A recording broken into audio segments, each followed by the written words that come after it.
nya de ni bia sekutu sebam ye mwachigo sekutu sebam midian gogo fusewa sekutu sebam DL kase body hinta no no ne pa hontoma DL News.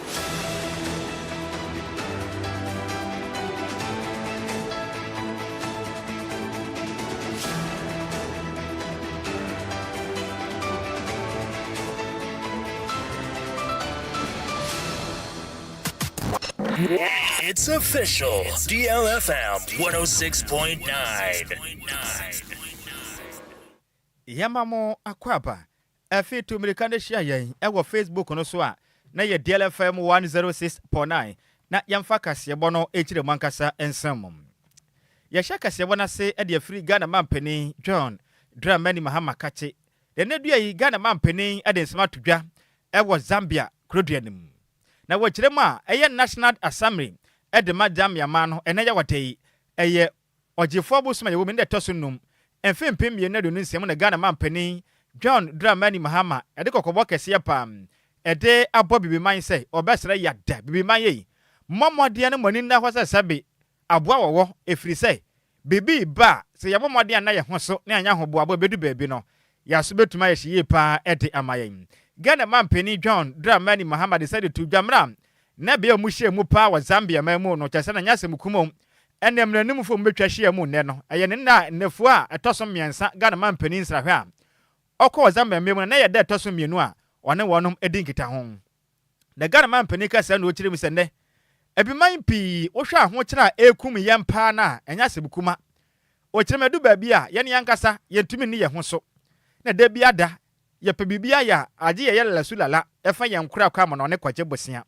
ente se ebobre nye yeda ahwo kira kwa na bi man na mu eba ne sai mo akura Ghana mampani kire mu se bi man kwaso atena se eye hwahan saa ma da bia da ye ho ba kire yen afa ye mbos ene ye preti akwa manfo manso akwesere de a na chese daache ya se tena be ye den pam Ghana mampani kire mu a pempenso aduru se bi man nyina betena se na ye baako na ye ne yankasa ye de ye kurom ne ma bobra na yetumedi ye ho so na ye jase de biada ye befa ye mpret ne ye boss ahoto akoya la sulala wa manfo e manso Ghana mampani kase na okirim se ne ahoban bon sensem de biada se bibi koso bi mem age ye bomode ato ye nsa e de fra brofo no se momra ene ye US fo momre o France fo ma yewu momeboa yen na bibi ye koso na fa ahoban mon sem enyenti yetumi ne ye ho so momeboa yen eno achi Ghana mampani kirim se etu ba bia che se adesre pa adesre fita oh yesremo ayemefo na nsan yesika sam nye o de besremo ada mo me bi kakra na yemfa nkwa dandan ye ho a mo de bi sin kura betua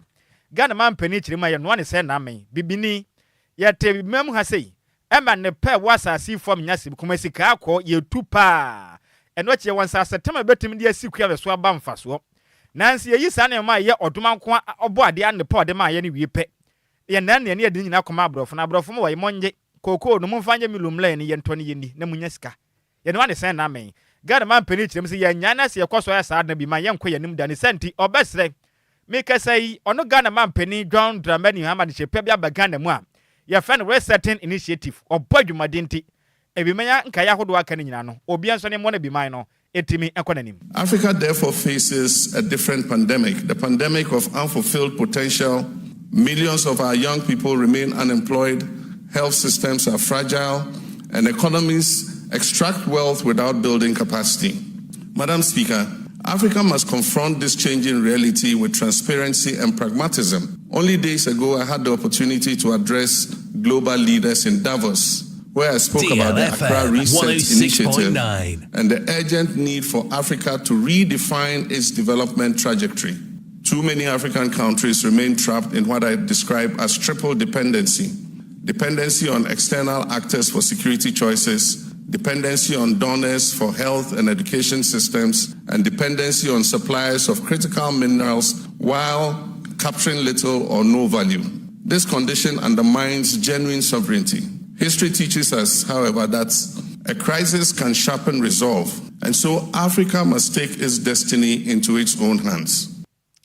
Na ne kwakura mo no ene Ghana mampani John Dramani Mahama eto ne nsɛmso no wokire mu a ade abaako a edi ebimanya bropa eyenkuntabuo kwabani petumi abesom a enya semkumo obeka na numu asem agye ne ho me nasa na so yankopɔ yɛ adom na ɔmanfo de tumi ma ne pɛ ɔba kyese ne yankuntabuo de ene twam kabea ɔmfa nya hwe kura enti Ghana man pani kyerem sɛ ɔbɛsrɛ Zambia man ɛna afi nso ɔman Ghana senkita ho de yɛ ntam no yɛma mmɔden anyere mu paa sɛ prema ne yɛwa mu na mu nso sɛ etwan na bi man nyina nka mbom baako ne nyina yɛmmoa na sɛbi obi kɔsoma ɔman kuntabuo nya adwuma mapa na bɛboa pɛnte sa pɔ ne kankan asie ntu da na ba ne so anso bi man so yɛmpuntuo de sɛ de tienda da na ɛbɛtwen asensan. Madam Speaker, no African country can survive in isolation. We must build regional prosperity platforms, shared manufacturing zones, integrated energy grids, and digital infrastructure. We must negotiate with one voice on minerals, trade, and climate finance. We must be united in our strategy, just not as a slogan. Madam Speaker, a critical factor in changing Africa's story is governance and leadership.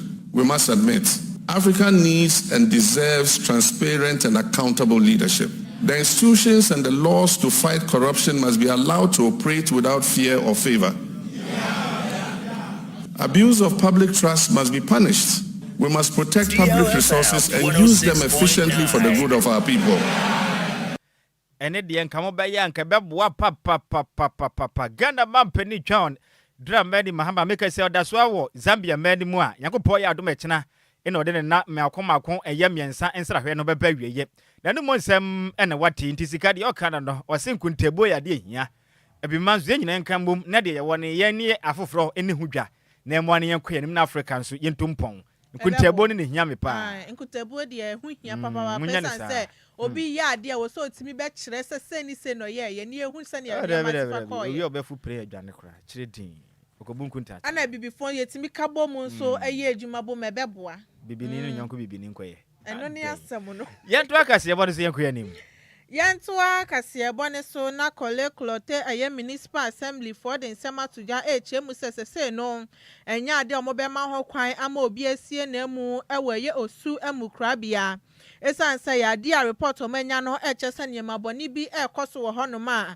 entwa yie nteye municipal chief executive eye Alfred Alote eye Gezi edi nsemi edi tuja ewa bra ye press conference ekoso eneya wojefo bosom ni de tosu num ewa mfimpi mienu ane aduonu sia na ochemu sese agina siewe ye omudi omasi efa sani amanfo ekotu funu ewa mukrabia wasanso na ebi koyiyi nipa na kwa no bi chese sani eniema akoso wo ho no entwa ye ekura bi nso no eye baabi ayo de be ma wo sekọ na kosie we mu na chese watimi Agyei Sikapa aska no ehu hia se wo so otimi gi sai sika dodo no ntina ye municipal chief executive e de atuja echemu so mo de bosumi mienu ana de asi ho no mo bo modin ase omomo obia enkosie na emu ewo honom na ya de omobo modin ama hwemu so atimi akoso se ne be ye ombe hye papa na ne ma atimi akoso na ochemu so san hwehwemu yo omobo modin ana mo ye ase wo kwa kosie we mu a ya de ankratasem ni na mo betimi aye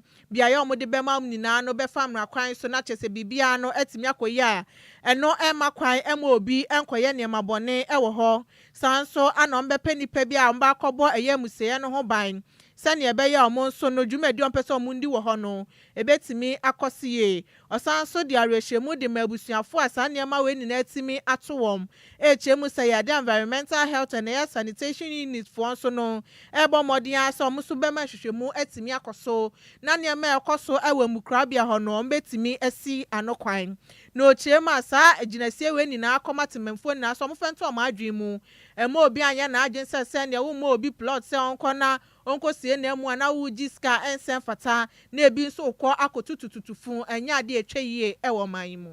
We heard in the news that this activity of exhuming or digging the same grave area to bury. So what we did was to send a task force to go and have them. And really, these activities were going on. But because normally when you give permit, you don't go there to look because we have people working there. We assume that there are spaces that they are buried. But since we had the complaint, we moved our task force in there to look, and our fears were confirmed. This was what was going on. That is why we are trying to venture our age and ensure that we don't go back to bury are there on another dead person. Okay, that's why we're saying between now and the next 2 months, we'll allow those who have permits, we'll look for places for them to bury. Apart from that, we'll then put a hold on burial. But then we are looking at also at the indigenous from and also the churches, like the Presby Church in the West.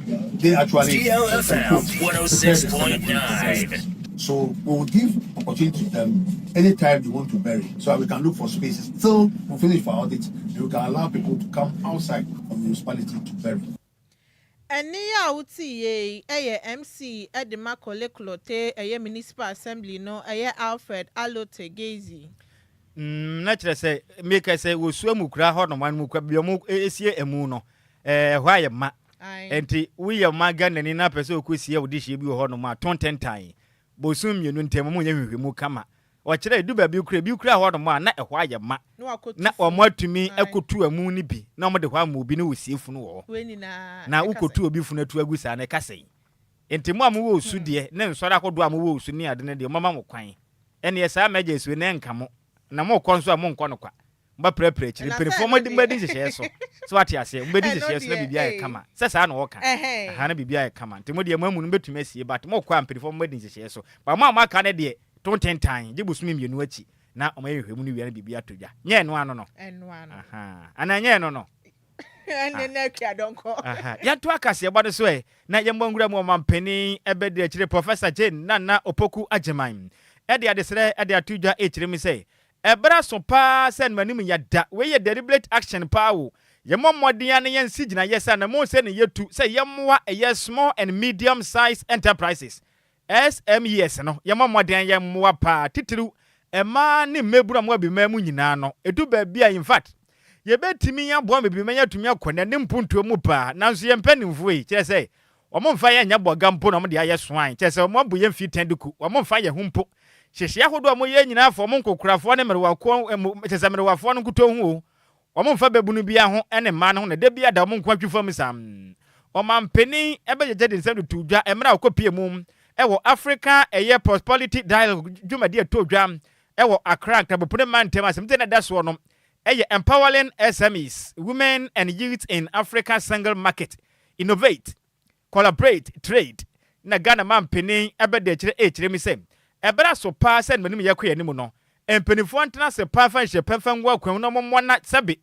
bibem ha no sei obi agese oyakwahwe abampo ohun say yes impuntu aba na tetenem Professor Jane na Opoku Agyemai echirema na nsanya da ene Ghana mampeni John Dramani mama kopie mum ewo United Nations wonom Africa ekopie mu okakasa wase ochirem say emanyina da ache no yentimi ntena se enkase wiase da ache be konanim ewo mla bi man enka ho ne senti se wiase nyina etu anamo bia yemfa bi man so nka ho bi ne yeso aka ho a ena esom na wo kirem asa na mo to kire se ebra so say the entire Africa and asa bi man nyina be ya baako ne yatimi ya ka bom ne ya bochidom titiri ne mabunu ne ma no ne yamom pepa bi yatimi ya ne yatimi adi ya ho so ne ya bora bi man so yatimi akoye ne mum o mampeni ebeda kire mi say pempenso aduru say ye ne betumi aboye ne aye ho titiri ne ma ne ma ne beboa ma yen so yatumi yakone mpunto so atimi aba. Recently, at the United Nations, President Mahama stated that Africa would shape the future. He is just as convinced of that today. And central to that conviction is a simple truth. A future that excludes young people, women, and small enterprises is not one we can afford to sleepwalk into. It is a belief that lies at a reset agenda. The idea of a reset is to move us from dependency to self-reliance, from fragmentation to integration, from exporting potential to building prosperity at home.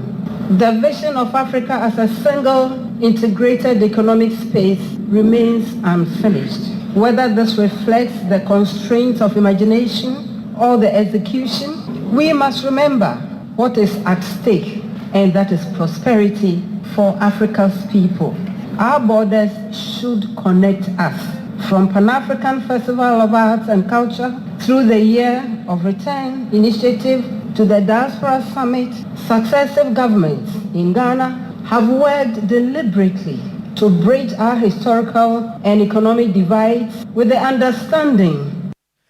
Eni ya wuti ye eya oman Ghana omanpeni ebedi achire Professor Jane Nana Opoku Agyemai ena wote say otu ebime nyina fo no fi se de yaduru ne yankeka ye ho a ebe ha dwenye pam nenu achi ena chairperson Edema Africa Prosperity Network APN eye advisory council His Excellency Dr. Inkozana Dramini Zuma enso kasaye ena wo chire mu a edum pempen so ne apese ebo modern akoye nim na mpuntu ba pade a yentumi nyi mebunu ena afei eman sinchen da ebra so se bi manyina beye ba ko se bo ba kuma ade na obi na fam de ne yaboa na nyina ye ma ye ho kwan se obi abetimi ne nyonko adi dwa ne bebo pa me yakwa ente sa pa ne ye mebunu ena afei nso eman na kwa pade yentumi na mpuntu no ekire din emada. Empowering SMEs, women and youth in Africa will ensure that our single market, our Africa continental free trade is a success. Without empowering those, Africa will go nowhere. The Africa we want, which is an integrated, prosperous, peaceful Africa, driven by its own citizens, representing a dynamic force in the international arena. This meeting is very much aligned to Aspiration 6 of Agenda 2063, which recognizes that Africa's development must be driven by its people, drawing on the full potential of its women and youth. We gather in Ghana, a nation whose history is inseparable from the Pan-African project, from the vision of late President Kwame Nkrumah to Ghana's contemporary leadership in democratic governance. Eni ya wuti ye ono ena waye chairperson Edema Africa Prosperity Network equality ya ekani se APN ono eka advisory council no ehum ne din ede Her Excellency Dr. Inkozana Dramini Zuma ena wote ni na amane boy yansam twreni Sikapa ade ade na me bo mi din na edin so so pa edin ye di kitua o enye di kitua kra Inkosa Zana Dramini Zuma edin we nyina ba ku fu edin ya obaji so yi ne perfume one to wa be se bibia ate ase edin so pa so why ba trepa ti edin ni eye Inko Zana Dramini Zuma bakufu din no oye Her Excellency enti no amane bono Sammy Opoku ina de baye yentu akase bono so yentu akase bono so na Ghana fo ni na beka ye kita onsabo so me ne de to so miensa e won fimpimienu ene aduonu num ni mu ana chese konfo ba obeye yes nsempekani achese oba omode abayi nsenkwa pa wo social media evangelist Patricia Siedu adodo na friend se na nagrada ade akọọtụ no ehye se onko de frihia ni mu aduonum no koye adwumaden enfem oman Ghana esan se kwedo omode ball no na edoso ye pa apo bo a wan de wabo amanfo ene advert akese a waya na chese ni nina no enya ade a efamra kwan so na ye ndede Ojefo bosom ne de tosunum e won fimpimienu ane aduonu nsia yimu ana aya masaman high court for editu dwa no mu chemu se eye mfie dunum na omode ma eye Patricia Siedu eye na nagrada no se omate so a onko mu frihia no eye ba ko pe a chese se no ma ye 14 years etimi e de afri so no mu chie ma da okodem no efri eye da omo sha ne so onkodem eye kita osabosom ne de tosum yensa e won mienu ene aduonu numa na chese watimi adamu mfiri eye bosome beye 9 ni na chese akansia pe na chese ye na nagrada ade wasanya beka Ghana fo ho ene Ghana ha beye de papa na sese no mu chema ya bosumi du mienu pe anam de ama na nagrada we ana ne lawyer eye Richard Asawe ba fo de kasa na ochemu se enye onu nkwa na edikan ya wakwa akoda afiase nipa bebre na titirifo ana akoda afiase ntisa na nagrada akoda afiase enya de foforo enye onu nkwa ano akode afiase. If you read the Bible, there are several of them that went into jail, but eventually that doesn't change the calling on them. So he is not the first person to be jailed. We have so many prominent figures in Ghana and even outside Ghana who were once at a point in their lives were jailed. So jail, the prison is for all of us. So the lessons that we draw from it is what is important, because today it is Mama Part. Tomorrow, if you don't order your steps well, if you don't fortify your mind and you continuously renew your mind, you may also end there. The prison gate is not going to be closed today. It is for all of us. So it's the lessons that we learn from it that is the most important thing. Eni ya uti ye Richard Asari Bafo no ana ye lawyer Edemana na Agrada.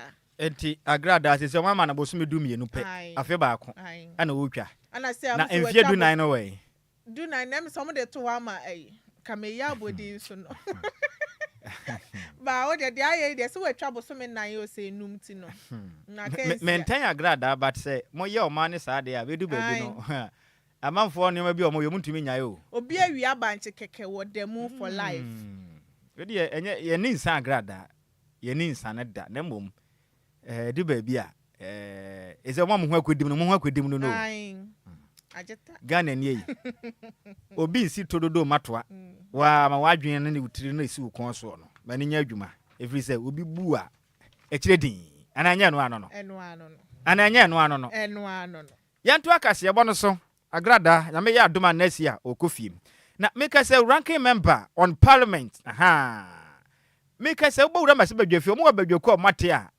chese mo hwe nuane kuaye na afinsu kokko hu sensem e mase badwam na openipon so bo adwumaden ye pa edema MP pamanyokuo no dom kuma no owo ma fa eyo no menyamfo aseki ya wo poku ede adesere ede ato Ghana mampani John Dramani Mahama nim se osere na da omo no homoden a no ne Ghana Cocoa Board aso ya hwe oman Ghana kokko sensem so montena se pa na Ghana akuafo kokko a wono mu atimi ate akata sa kwa akoton ma mekase Cocoa Board fo nsa ka bi no wono mo hye ase tonton kokko yi obubo obusu metwa mu yi e won fimpim ye na aduonu num mu November 2025 bepem ne ka pre akuafo nsa ka bi adan mama se Ghana akuafo da na asresrefo tese obi ka se kokko akua ni mpo na ne awu afere ne trim potro fi se ka pre ebi ne ho na wonom efrens nhwefo nhye mu nkra parliament mu na nya watayam na ye ogefo obusu me wo me ne da toso num emfimpim ye no ene aduonu ensiamu ena Mr. Opoku echire mi se dom kuma ne de wonom adwa mo kokko apaipa efri se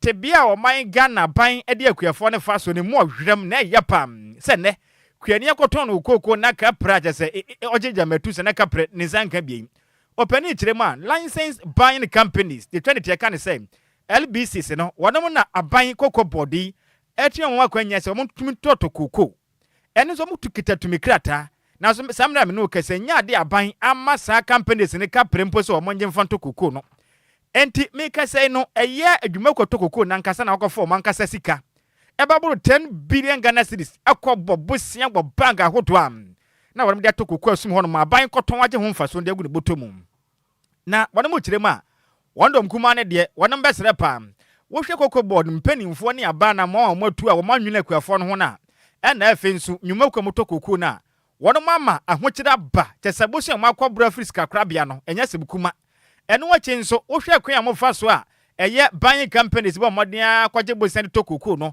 eno ma akafo tata wonom a chese omunya ba bi kura mfa omutiri mfanto ni senti wo mosere abanya bibi fanfa ho na akuafo ni huna mande pam wonom kirema nansen Cocoa Board ede batu dwa kirem se wadi sika butine mu odupa akwa companies awdo moto kokko ni so monye mfanto kokko na wo mu kirema sansense mo yenkontompo na braba sem no kura bia nim we yina ye hwedehweda sama ban ekade agye ne ho me na agomanyim na mpanefo kirem se sanda moto mutuyi amasunsu aso bone abakuafo no so a enya semkuma ene kokko kua ne ntumi ntua ne school fees de obedi ho aya den ne ho kyese ne ho dodo no pound ntumi nkwa yare sabia ne nyina ye sika kaka ba 20 mpanefo kirem de adro de in fact atodanta ne senti wo mo basere pa ban sore waka no nya bi fanfa ho na mo kirem a ade ba kumpa atwa mo nsu no kura mpo ni se emra na wo no mo bontoa endi samanyoko bontoa mfimpim ne do ne abato mu no wo be kan sempi kokko yi MPP aban da na dankwa kufuado aka na mampeni wa boga na kokko akuafo pa kro no pam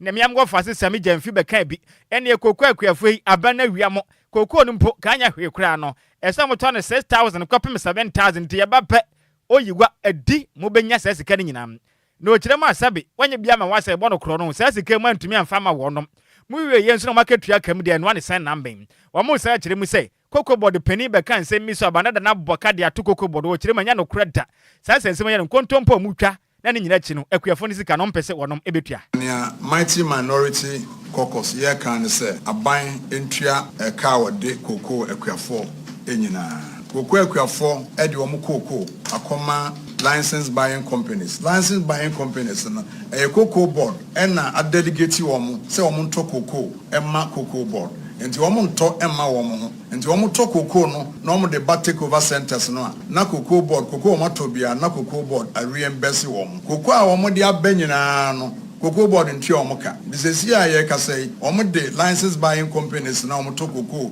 e free akuafo ho no omo de omoka ya etwam 10 billion Ghana cedis kura. Enti se say license buying companies ne say omuntumi ento cocoa bi. Enti say emwa akwadi die ne nyina no. Ba ko kura ensan ba fie. Enti omuntumi nka ebiemu ensan engum. Enne kuafo ma atifie. Omuntumi mfo enko school. Omade die mu kura no ayeden. Ayeba beto aba no yewura atu force ni yewura erikopoku. Omo ka say omo be ma akuafo 6000 anye ye kura no omo ba 6000 no ayensa anka omo tumu e de call every 3100 e de call 3225 and omo san de 400 ka ho e ne koye 3625 akuafo de amemmenfe agye no saa ne kuani akoton ne koko every November December January na atwamu na ne yema werehwo ya ene nsemo a yewura chief executive kire amansan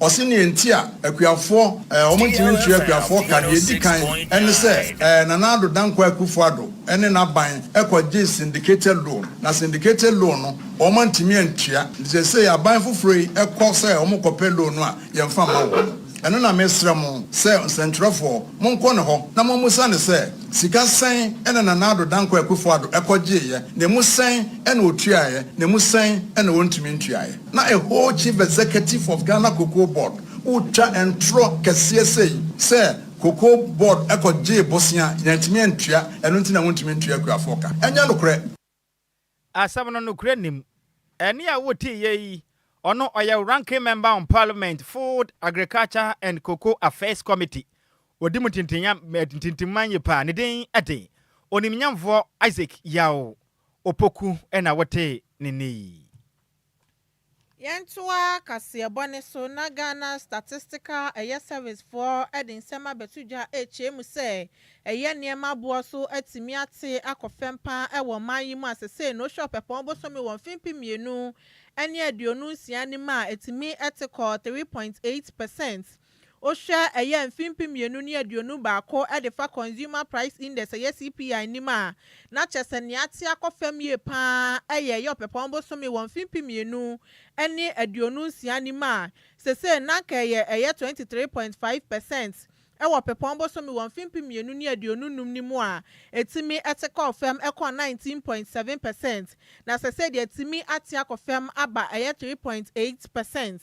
Na bra ye aban statistician Dr. Hassan Idrisu presente pepombo so me no mfimpi mienu ni aduonu sia CPI report won kran hanom anodi tudwa na ochemu se o shop anima aboso me won mfimpi mienu ni aduonu num ni ma nanka ye 261.7 na so pepombo so me won mfimpi mienu ni aduonu sia nim na ye 262.3 sesen de etimi akofem ye papa esa se nnuane bo so etimi ate akofem akwa 3.9% no panima aboso me wa fie twam nanka ye 4.9%.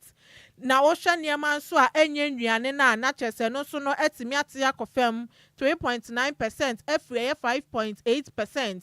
As I said, the niema bo so etimi ate akofem a bibia etimi ekoso ye ewojom nti oso mutimi hu se fiti aye mfimpi mienu ni aduonu baako no na chese na wo so ye bawa pa na emom opepon boso mi won mfimpi mienu na aduonu sia yi mu de eya ade nnuane bo so etimi ate akofem enye nnuane nkwa na emom niema ekeka hu nyina ne bo etimi ate akofem 3.8%.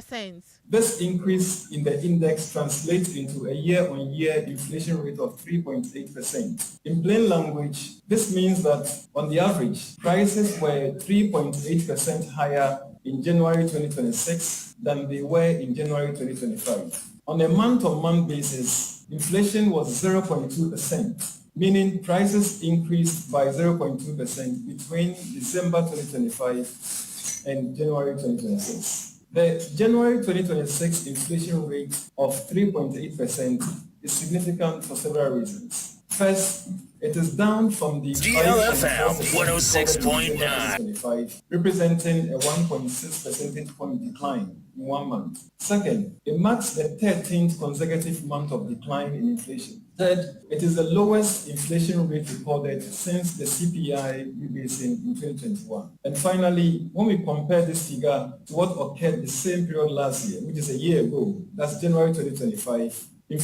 when inflation stood at 23.5%, we see a 19.7 percentage point reduction in inflation. And near UTA, a buying statistician, a Dr. Hassan Idrisu. Just I don't know where bank went to boost or we boom contana, as it be a kama. And I guess I be Biatia of Fem. As I said, in your nebono. Yes, it's in a way. Sano moka. Huh? I don't know. So, no, the report or the buyer, no. And yet, I made the bono that they have now cook who say. Me who sent here, okay. Oh, be a bufform. It is so the airtight, so about him, dear Tim. Now, young Facebook, no, so I drink any be a better mum. Now, make I say, what fast say sweet Elizabeth in some ban was so my Adjoa now was stress. I was hey, Uncle Sam. In fact, what me power was in news so great, Pam, no real life. A defeat Lebanon is on phone or say bravo. Bravo, dear. Bravo multimedia, so now would you know. The bravo, bravo multimedia, and no. Now, Richard, I heard the Aban was a good evening, Nhyiraba Kwadwo Sammy B. Alahaju santu etwasuntendi me de atoba bi kakro me wofa ase na takrade kwadwokrum twaba wude hye konkron and afia Adjoa Agyei Sikapa or say in fact we are loud and clear inside Ghanaian station DLFM next. This is DJ Ghana man, keep up the good work done but that's me wofa ase na ote bam e de aka ho na me nhyira opim na onumunyamfo Franka Mankwa honabo Franka Mankwa de aba na wase wo hwe live e de free keta ase na wase so if the young boy who stole the cassava can jail for 10 to 15, then why should Agrada be jail for just a year? And the Adjoa could be judges and no more than 7 or so. And the offer my can't want 7 that. Now, Barbara Grant and the Aban was so very alive, Eddie Free Kejetia. And upon now, were just to say, free, I just will copy. I will Kejetia. A car could do a double ni junction if you know a dribble be a walk room. Or say, or share life free Kejetia now, or then check see more thing at the man, Mr. David. Mr. David, or no, and a waje 8 at the ma achuma mponua DCE. So, Mr. David, your chair and our Ashanti regional reporter, correspondent, Barbara Quantin was a chair and Mano.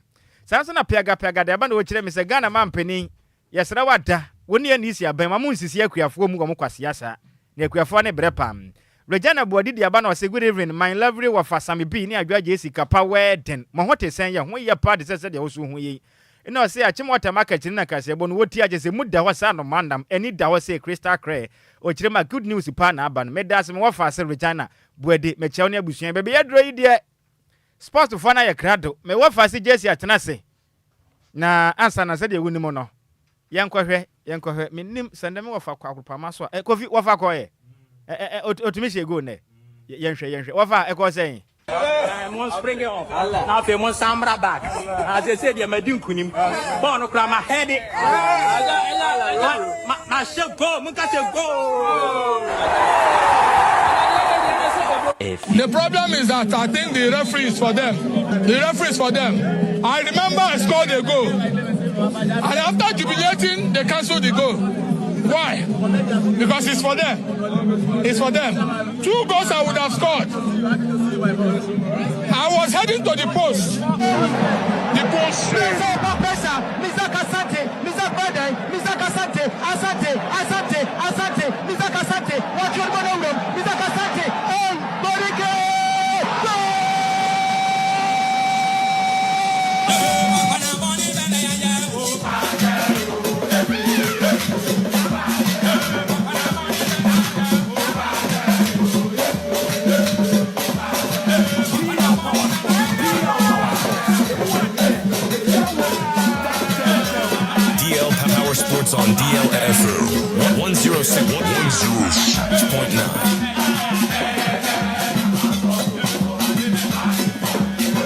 Ya be dana yakọ. E won first Jessy atena say.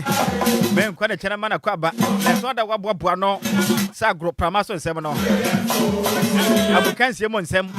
Ofa mesumi enumre. Me wo first Jessy. Ya ofa. Ne mpom di say. Oh Nyankopon na dom bibia bokọ na nso e. Oh nyame adom, odi adom abo adom so. Se fie bokọ de. Ofa we fie bokọ. Na me wo first na ho ye. De he no. Oh, ade. Me bi si wasem osi uyi ano kama fi watwe. Me se me wo first na ho ye. Ani de bi. Ofa de he no. Enya yi me wo first ya wuja ne fie ansan wo bai. Oh sa. Na isi e nim de. Sa. Openi. Ofa. Eyon kwa na ate. Oya ofa me kwa na mete. Won wade. Na won nim pona nso. Nim bi. Eni se we se ye bodu ya se wo mpona nka ho. Enka me da. Sa. Enka me. Ehia me kra mpo empem. Ese fia na sujafo nko a. Sa pepe. Me ma na ewo mu ne yakitu abi. Kakra bi no. Ebi akobitela mu ne bi a. Omo ye emu ana. Wo pani. Just what the asumbi umpe. Openi otu na wade mu kofitela otu wa wade. Oh sa. Oye sujafo nyine na wofia me na me na bedi akiri. We say hwan. Esujafo nyine wofia ye Michael Kote. Obofo market na ye pani wa. Obofo minim da kro be wade. Kofi me boa. So obofo na ye nyina pani oda ya no won wade ye. Ana wa wade. Nti ye pani no obofo wade ye se ye hwe na ani. Mat ene ye ntwen no so. Ye nsan ho nkọ wade. Ma o chena nkọ me boye so mo se ye egu nanim ase. O wade ye be wade. On wade ye hwe no. Aha. Ofa no uni sa on se me nam tinta video no. Sese. Obi Agyei football no ko US o. O so kwa clean adwuma no kwa. Brabo na ye bo na iska sem openi. Enti wo kwa na se de oben na betumi abehwe abusunya na wanso ho atowa. Adenti na ba besi aka na wa na nko prapra ho. Enyi iska. No fa senke ni mi se because say we Benjamin Asare free no ma. Sa na wo pe the next keeper ye fe local blaster o da ma na ye offense abrante offense Emmanuel say. Ono osi aka matimbe. No is na academy Kondo Heart of Lions. Kwando. No oji 2700. And almost USA so now okono a clean adwuma okwakoye clean adwuma obeje sen ono so we converted the Ghana is come out obeje 50,000 500 million. Yeah, 500 million. Bosome. Yes, bosome. Enti me ba fa ho hye ne mpabuam. Isenka oye wanka abekọ anase obesi aka no. Of as football no dey, and na professional. Oh, penny nya botre. Enchirechiri. Me say ye wanka abekọ anase obesi aka no. Me ametiase ya menya footballer ya meko. Dabi we ye footballer fa ho hye ne mpabuam so ono a. Wanka abekọ ana betena kurum a. Baby go come cry obusiafo. Ye yada. Na nka aka say won kwa wa. Na nka meje wo papa number Africa church say manem nwene ho da na wonya de wa. Wonya wadwene so obedwe o mo de. Yeah. 50,000. One crow. Na 2,500. No for unim de esi. Usi aje de yin. Unim say one crow. For visa no. No wa cry de company. And offer. We say born no say we je 3 yellow cards to us up. The next game no be miss. And then no osha say wan je say 3 yellow cards na. Obe miss account no okono. Nti obe no. Ofom bobo bia no wa delay no wa je yellow card no mo nte ase. Ode krampo de wache. Red card ni yellow card ni. Say yellow card na wa free phone. Born no kwaso na wa free mu hwom na wa kọ. Kwaje obesa na ko pani. Oh jai. Sika sam nyam fa ni agro sa osenia. Unia di yellow card na makoma 3,000 mo nte ase. Sa no pe kwa sa na nyom kra free count. Wa ya de pa nya me hira no. Winim ebre ni ntima me nya na ka jagum na nkomo no pe wachire. Yes. All right, Emma wina majo and from Radio 106.9 so enanwere break ma do say tim na we kan se mu nsem etim erebra bia wuti show no etim erefri okopiem dia de ofa kwamia fum and sports team ni nyina no and say was executive producers amini show no etim ebra enanwere okopiem dia de ofa Kwadwo Sammy bi e wa hanim say Adjoa Agyei Sikapa and Akofitela so no etim dia to mo Facebook akọ no man sabetima kan bia tima hwa ma bia no etim akonka yentu yan sha ase dia ne ya sha ase da free MTN FA Cup games sabetima bas over the weekend because kopiem we can see there ade okopiem dia nya de say Premier League games betima bas dia MTN FA Cup games no and a bit me I say and a general statistics what MTN FA Cup a bit my on this weekends no say in the city after round of 32 no say in the city idea yetima about 94 games out of 94 games yetima about idea yetima recorded 53 home wins and yetima recording away wins no 41 and the goals yetima nya or that 94 games yetima bono 258 no kopiem dia idea home goals no 150 and away goals no 108 and first half goals no 95, second half goals no 163 no kopiem dia sen city other games omutimi decide here within 90 minutes no 79 and the team decide on penalties no 15 no kopiem dia red cards yetimanya out of that 94 games no makomako 25 no yellow cards no 351 kopiem dia penalties yetimaje edama clubs no 25 and the omatima no 21 and the omatima se no makomako 4 and on goals no makomako 5 we say so no and general statistics 94 games yetimabo after round of 32 no kopiem that top scorers no say na city ade the odi kan no Abrante offense Wisdom Jonas Abrante offense Wisdom Jonas I don't know wetima 5 goals and Abrante offense Bernard Kofi Sai no ono so wetima 5 goals osina kan the ma pay FC na Abrante ono so no your friends Osman Zakaria no osina kan no the ma FC Samate ono so no wetima 5 goals and so ono Abrante offense Fuseni Zakaria so no esina kan the ma Techima Liberty Youth no wetimi ashe 4 goals na Abrante offense Kingsley Boyi so no esina kan so the ma team offense Mediama ono so no etima 4 goals we say so no and the top scorers are more MTN FA Cup games etimi ko yen France nko piem won sam from the Senate City ade a week no ade MTN FA Cup games and betimi awas ne Senate City games betimi anya etima hwe bi TV sama bia no etima kon kan kro bia Kumasi Asante Kotoko game amu ne aduana stars betimi abono ade ko piem the Alpha TV betimi yi Metro TV so no betimi yi and TV so yetimi friends original TV Adum TV and Joy Prime ade kro bia Kumasi Asante Kotoko amu ne aduana stars games no ade sa TV station we say nyina no betimi na game and betimi akọ Sunday media man Samate so no betimi da share so no enso ne betimi anya bi so no etima hwe Adum TV Joy Prime no original TV omu nyina no betimi sa games na ma bia no etima konka yen friends nko piem on sam from ne ko piem Kwando Heart of Lions so ma so de ade o metima confirm so ma brand friends Samuel Boama Kwansa so no ade wetima completing move na wakoko piem so no o Kenyan side ye from say police as intino ko piem that's one time hu brand friends Samuel Boama Kwansa so no so we sina kan ede metima friends Kwando Heart of Lions dia na ade wetima buna ketem so no etima kokko piem Kenya okwa sina kan ede ma police FC so na ma bia no etima kon kan wo honom sama ema bia no etima kon kan papa etimi friends lawyer Safu Duku ukọ piem kro bia Kumasi Asante Kotoko so ede a ono ene the communication director so no ede metima friends kro bia Kumasi Asante Kotoko so no timo honom ade wetima confirm say yentimi kan kire wiasi na asa na sa we obi a wutimi support kro bia Kumasi Asante Kotoko dia wo se yentimi kan kire wo say next transfer window metima bia no yentimi kon ko ba se Kotoko betima kwa adwama so akofa player bia so timi na ba nemom o academy boys no eno metima promote o mo de ma ba senior side say no betima boa ama the cost akro bia Kumasi Asante Kotoko ade o mutimi bie transfer window bia timi tuma ade o mutimi expend so no e wa adwama so no esusu betima tinte kro bia Kumasi Asante Kotoko ade o ma madwen say o mo youth side na so academy side no eno betima promote players ntimi dia ade o mo no etima ba ba join senior side say be ntimi mo mo nkọ adwama so ntimi nkọ say skapudu bia so no etimi ho ahead of the 2026 World Cup Ghana ye betimi akobi e USA Canada and Mexico no ade sports and recreation minister FN's honorable Kofi Idi Adams wetima babonten etimi ni sempi so etima tuja nsama honorable Kofi Idi Adams etima tuja nyina ne say o se ye kosa World Cup we say no budget de ko World Cup no entimi nkonko ba se bia budget no mutima kwakoye no mutima da kwakoshe ba bi a mutima ma public na se Ghana force no ye ntimi hu bi nto no wetima se Ghana fo nyina bo se budget de be ko 2026 World Cup e wo US Mexico and Canada no wo se obetima ma Ghana fo nyina obia so betima hu bi entimi nkonko ba se obi de kwakoshe ne de no wetima se nsan kranta bia na bibisa ene se we Ghana ni bi so fa Kwadwo Sammy bi mu e na Adjoa Agyei Sikapa mu so mo nhwa ni mu se o metimi sa budget na be tu dwa mo bia so no etima hu ma bia no etima konkan we se so no ene nsama sports and recreation minister FN's Kofi Idi Adams no etimile to dwa break bi da mo and then rofa so ko piem so no e wa Ashanti Gold FC so aso e dia ade o metima second sponsorship and the partnership deal with company FN's Terra Deep Dick Company Limited mo half original mo dua ya nkwanta offer say na city ade asa sponsorship deal no metima say kana say na city mo say Ashanti Gold FC so mutime win game bia so timo honom dia ya ade o metima mo winning bonus o ne management ni nyina no o metima tua da winning bonus yentie nsama president a wojinam edema Ashanti Gold FC wetima ere to after say o mutime nya da sponsorship deal no so ni je kase mai because who yet no nya company below so asine motivate both technical team players and management. Na yeso yinisu adi hu a ese yeso yedita terra ne so say terra for ba promote ni so ya All right, we say any president ojinam Edma Shanti Gold FCFN say Mr. Ibrahim so no editu after so monsa etiminya da omutimi enya da sponsorship deal no e da company ho yentimi na san say mi so the emfa local tibit ni na no emrewe. Lumba in super natural mineral water. Get a grip with a silver break. Lumba in super natural mineral water. Get a grip with a silver break. DL Power Sports on DLFM 106.9. DL Power Sports. DL Power Sports. What there? A jawom. That down.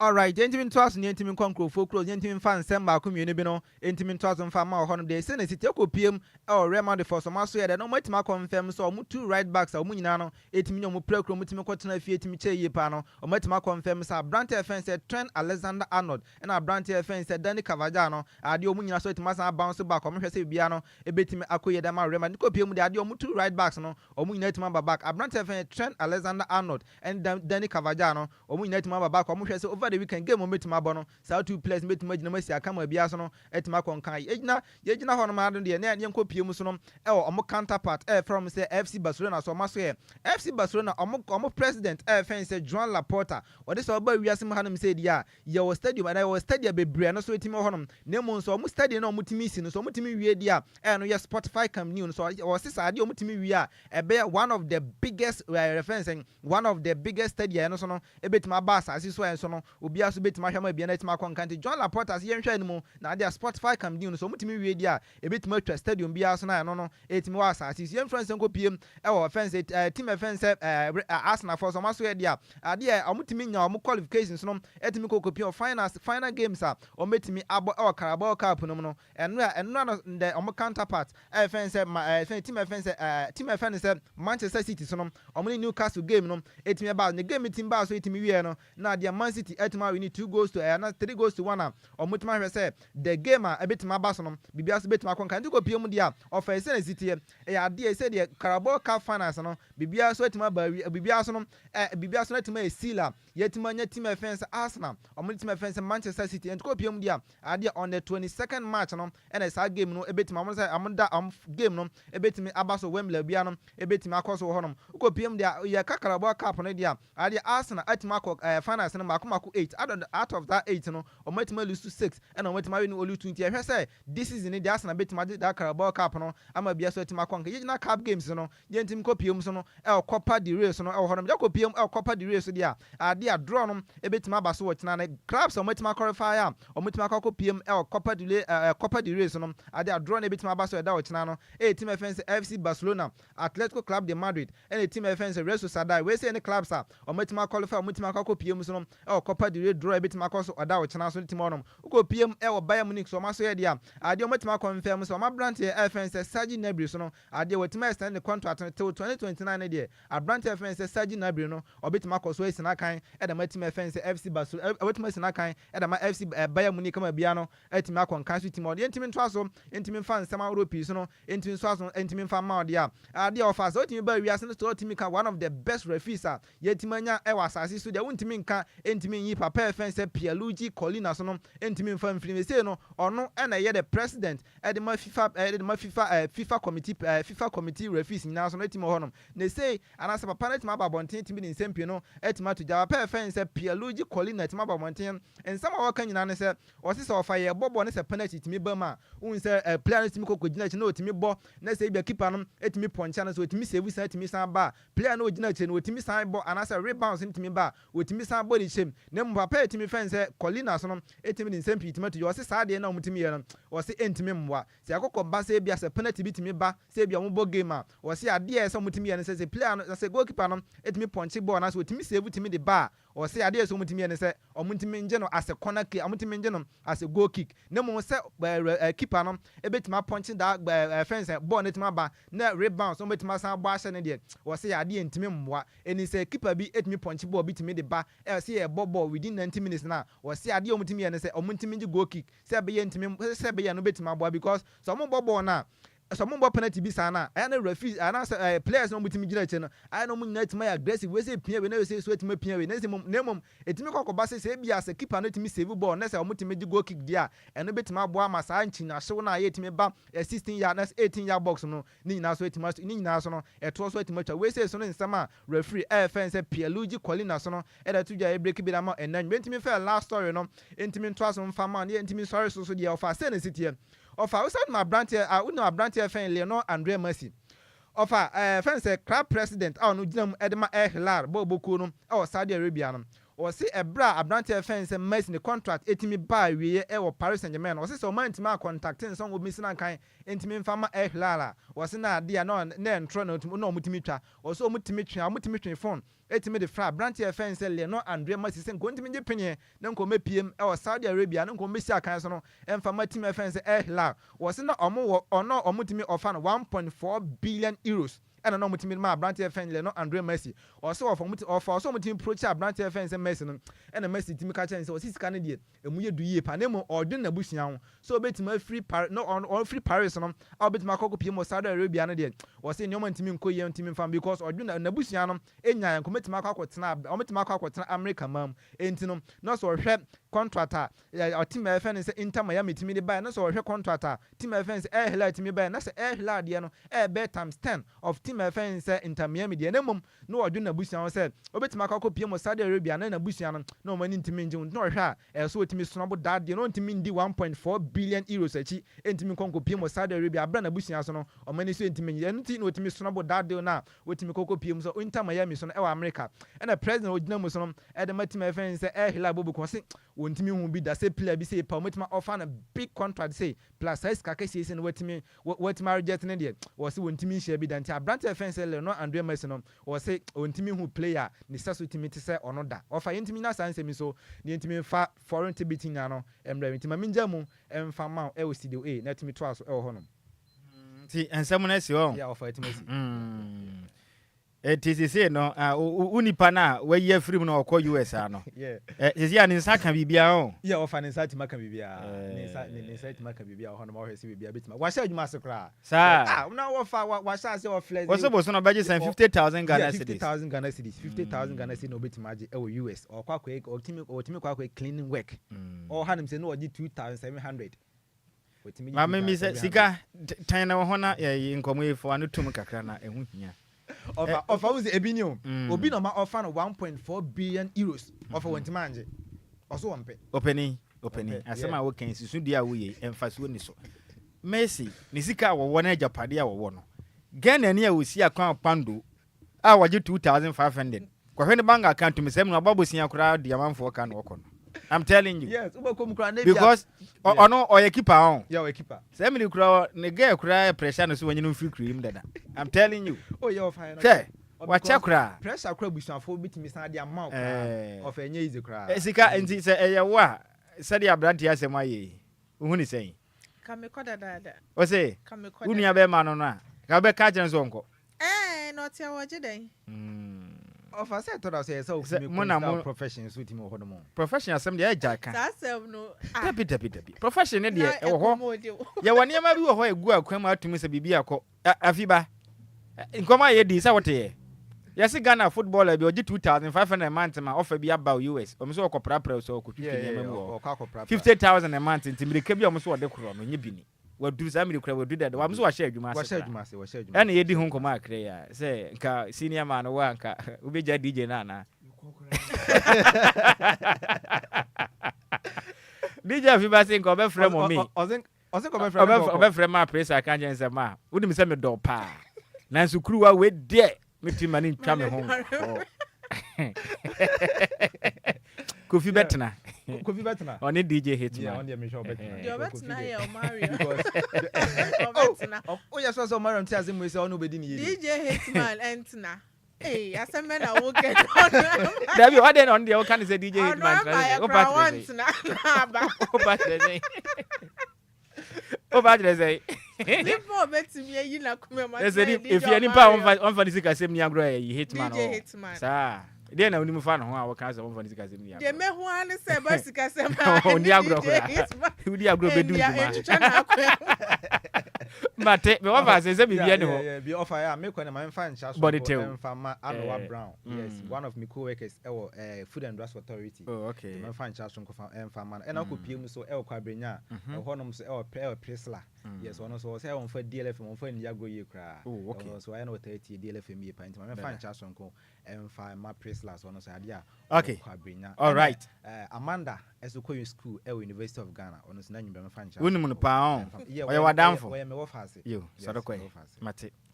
Na de bi de wodo a wo de beba e de me nka hwe wodo a wo de beba e de be wi pani anim nti wo de Sadoko me ni bibia na maka kire na Kofi ayi bua me na me wo fa se ba ko be wade weekends ya on the 7th and 8th February 2026 year mo me wo fa se ba ko be wade enti David Amufa ene wo say me wa fasi David Amufa ene Amedu Clementina wonom ebe wade this weekend ya that will be 7th and 80th February no be wade 2026 venue no ebe no upon Righteous Ministry eno no ewo ejeso kwaso ehɔ na wade ne bekoso nti ye na musi no tonkra e mai wa sentimentum semro furu bo aten si awade we die sinisi na busunya pa wade ni nti wotumi nyine ho mfirim nti Kofi omode ane yankopon ya adoma se de oxy no into moto nsa dia fro David Amufa ana afinso Amadu Clementina awade ne baso yankopon adoma me nda ben ne kwesi adaso ewo no weapon Righteous Ministry ejoso kwaso na wade no baba Kofi omode nsa wontumi yi ho ye den efina nim se modern graphic watome nkra se nyamo ya adoba chene birthday eti modern graphics unse DLFM ha efeyem papa nta de ne nema ahodo a de ye ho nyina no se hwa ne free ba nice camboa me sro kan bi kire me office na yenko and say your man happy birthday in advance ba sane ya said ye ne de bia no nyambo china ye mpeka satintin bia say sane wedi ka be bo amane entem en wa bo amane o ma ye hu so okay en wa na meka matenti modern nyame nhira no onye okese wate sompa wode som yen ene adwumaden a wobota ye kire no yankopon nhira mo nyina woda no nya no soronko so happy birthday to you in advance nyame nhira opinu a woda no onya no soronko modern graphics nyame nya kese pa so de afe ba ko aka amfe ho kase bone ye de semusemufo no eya Mace Mabel ntwene se mu ede ema yen champion tailor nsuro gira bemo bo adade ekopie mum ewo Facebook and afense YouTube makasebo no wonya bi ehwe yes senior man DJ Zikibi echinchim efrene fruma edusom yen DJ Afibade international DJ ebo ye ho ba huhu ne honemani ewofia man moral support akenkanfo ne yetu di ameje so yo wofa ose ade yo de one takwado kodwakrum twabe wo de hye konkron Nhyiraba Kwadwo Sammy B me ne me wofa ase ba Adjoa Agyei Sikapa ye kwai hwan na eba international DJ Afiba awoso no so be woso ni nti drivers de montam tuku ma te se Afiba won se ayi Dansoman Beach Road omo keka won edu efitira ho ma kyen akopema nadwo 24/7 mo kyem sa pipes ahodo wo ho ni nyina mu biem nti be bia drinking spot ahodo wo Dansoman ne amanfo dem omo gya mu pa nti omo kya why nti aya mo feel pa press release be no the answer na mboko mama voice answer na mako voice be o yeah oh okay boy bonenko community of public funeral donations and financial more fiances the Ghana Bar Association must urgently investigate the lawyer who has allegedly assumed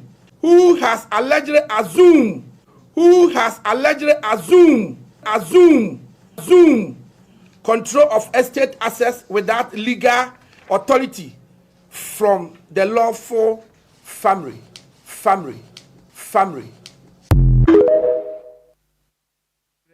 Afiba na press conference ni free. Once me ba start no. I say me matie fo no hu. What you say? O say meti bibi o say fiancé so fiancé. But beginning ma me hwa de. E ho kakra na pe na pe. Community of public funeral donations and financial more fiances. Community of public funeral donations and financial more fiances.